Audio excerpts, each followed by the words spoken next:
వికారాబాద్ జిల్లా పూడూరు మండలం చెంగోముల్ గ్రామంలో భూ కుంభకోణం బయటపడింది.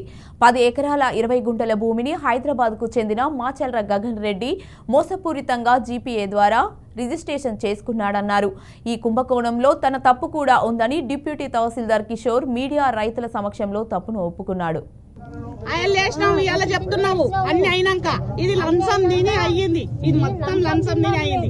వాళ్ళని ఎవరు బెదిరిస్తారో ఏం చేస్తారో మాకు తెలియదు.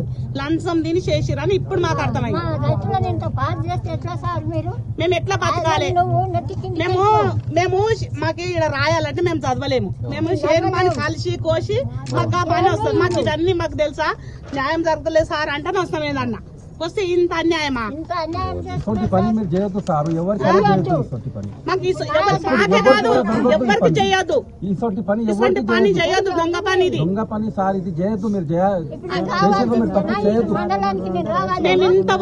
అందరికీ నమస్కారం. ఈ రోజు పూడూరు మండలంలో విలేకరులు అందరూ వచ్చారు, గ్రామ ప్రజలు వచ్చిండ్రు. చెంగోముల్కి సంబంధించిన ప్రజలందరూ కూడా 496 సర్వే నంబర్ 496 సర్వే నంబర్ మీద 10 ఎకరాలు 22 గుంటలు ఏదైతే మాచర్ల గగన్ రెడ్డి అనే ఆయన without valid any GPA document పట్టుకొని దాన్ని మోసపూర్వకంగా ఆయన పేరు మీద ఏదైతే చేసుకున్నాడో, దాని తర్వాత మా గ్రామస్తులందరూ కూడా మా దృష్టికి తీసుకొచ్చి లేదు పొజిషన్లో మేము ఉన్నాము, అది ఎప్పుడో జరిగింది, దాన్ని చేస్తే అవన్నీ వెరిఫై చేసుకొని మళ్ళీ దాని తర్వాత మాచర్ల గగన్ రెడ్డి నుంచి వాళ్ళ ఊరు వాళ్ళైన మల్లేశంకి జీపీఏ ఇచ్చి జీపీఏ త్రూ మళ్ళీ ఎవరిది భూమి వాళ్ళకి మొత్తం 10 ఎకరాలు 22 చేయడం జరిగింది.